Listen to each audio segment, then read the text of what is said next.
टिहरी विधानसभा के लिए एक निंदनीय घटना जो कल रात्रि में हुई। हम लोग सभी एक शाम शहीदों के नाम कार्यक्रम में अनुमंडल प्रशासन पदाधिकारी के द्वारा सम्मिलित हुए। उसमें हमारे इसकी टीम ईओ साहब भी वहाँ उपस्थित थे।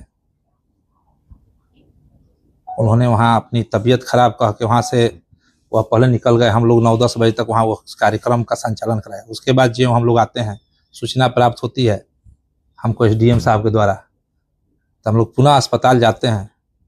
हमारे वहाँ औरंगाबाद एसपी, हमारे रोहतास एसपी, हमारे रोहतास डीएम, मैं वहाँ गया। मैंने वहाँ कहा कि जो भी है दोषी उस पर एकदम कड़ी से कड़ी कार्रवाई कराई जाए। और मैं डेहरी की जनता के लिए विकास कार्य को लड़ता हूँ। हम विकास की आवाज़ निरंतर उठाते रहते थे। इस संदर्भ में उनसे भी हमारी वार्ता होती थी कि यहाँ सफाई नहीं हो रहा है। उन्होंने सफाई भी कराने का काम करते थे। नली जाम होता था, उन्होंने कराने करते थे। अब वह किस परिस्थिति में उनकी पत्नी यह बात बोली है, मैं अपनी तरफ से आप मीडिया के माध्यम से हमारी पार्टी और एनडीए सरकार निरंतर कटिबद्ध है कि जो भी दोषी होंगे उस पर कड़ी से कड़ी कार्रवाई होगी।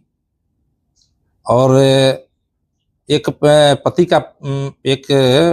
का पति गया है, उस पर कोई राजनीति न करे। एक हत्या हुई है, उस पर लोग औछी राजनीति कर रहे हैं।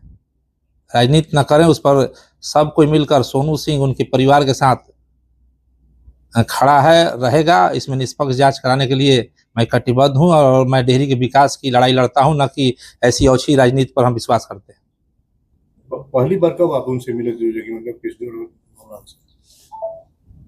पहली बार छोटी साहब से कब मिले थे? समय में कभी कुछ? क्या 29 तारीख को आप सुन के बात होती? ना, 29 तारीख को हम मिले नहीं हैं। 29 तारीख को हम लोग का 1-2 कार्यक्रम था यहाँ आपका वेद व्यास में। इसके बाद हम देवघर निकल गए। उनसे हम 29 को मिले नहीं हैं। और हम लोग काम के लिए बात होती थी। कल भी बात हुई है काम के लिए। एक डिलिया गांव का नाला का हम लोग दिशा में हम लोग बैठक किए थे। हम बोले ईओ साहब उसका क्या हुआ? वो बोले कि सर टेंडर बनवा दिए। हम बोले देखिएगा, वहाँ के लोग समस्या लाते, समस्या से बात होती थी। लेकिन इस तरह का घृणित काम जो अभी तो सामने आया कि वीडियो ड्राइवर ने किया। हम लोग भी ड्राइवर के साथ साथ चलते हैं और हम लोग भी किसी के पति हैं। तो सब लोग को राजनीति नहीं करनी चाहिए। हम लोग उनके परिवार को जाना चाहिए, उनको मजबूती के साथ हम लोग को लगना चाहिए और एकदम निष्पक्ष जांच की हम भी मांग करते हैं। इस पर निष्पक्ष जाते उसमें हम सदैव उनके परिवार के साथ मैं खड़ा हूँ।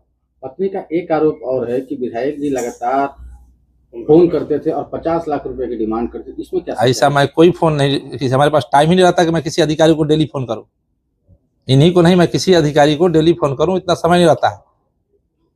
अगर वो डेली कह रही है, बात करते हैं तो कॉल डिटेल से मिल जाएगा। जो 4-6 दिन पर तो जनता की समस्याएं आती हैं। अभी बरसात के टाइम आ रहे हैं, आप लोग भी जानते हैं कि जनता फेसबुक के माध्यम से, ट्विटर के माध्यम से यहाँ के विधायक को बदनाम करने के लिए कोई सोशल बिकाऊ मीडिया बनाता है, कभी कुछ बनाता है, क्या क्या लोग पोस्ट डालते हैं। तो समस्या तो हम लोग जो भी अधिकारी होंगे उनसे हम लोग बोलने का काम करेंगे, बात करने का काम करेंगे। इसी संदर्भ में हम लोग बात करते थे और उस पर जांच का विषय है। और उनकी जो भी पत्नी है, उनके जो भी परिवार हैं, हमारी पूरी संवेदना है। उनकी संवेदना के साथ मैं निरंतर उनके साथ मैं खड़ा हूं और उनकी जांच में मैं मदद करूंगा। क्या परिवार से मिलने जाएंगे आप उनसे? जरूर जाएंगे, क्यों नहीं जाएंगे।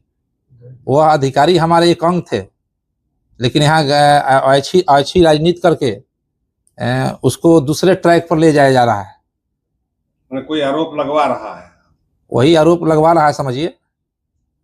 न तो नगर परिषद में हम 3-4 दिन से ज्यादा गए नहीं। आज तक उनसे हमारी कोई ऐसे भगझक भी नहीं हुई है। ना कोई हंस के बोलते थे। जब भी कोई काम बोले तो हंस के बोलते थे। हम भी ईओ साहब कहते थे, ईओ साहब जनता हम लोग को विधायक बनाई है, काम नहीं करिएगा तो आप ही अधिकारी हैं, कौन करेगा। इस तरह से हम लोग को वार्ता होती थी। आखिरी दिन जब आपकी बातचीत हुई थी कार्यक्रम के दौरान, अनुमंडल प्रशासन जो कार्यक्रम था, उस समय बातचीत दौरान कुछ लगा था कि कुछ ऐसा स्ट्रेस में है या कैसे कुछ ऐसा? हाँ, बातचीत में ऐसा नहीं लगा। हम जब उठ के जाने लगे तो हम लोग पूछे कि ईओ साहब आप उदास क्यों हैं? तो बोला, आके बोले कि सर सीजनल फीवर है सर, जा रहे हैं हम लोग। इतना बात हुई, उसके बाद वो चले गए।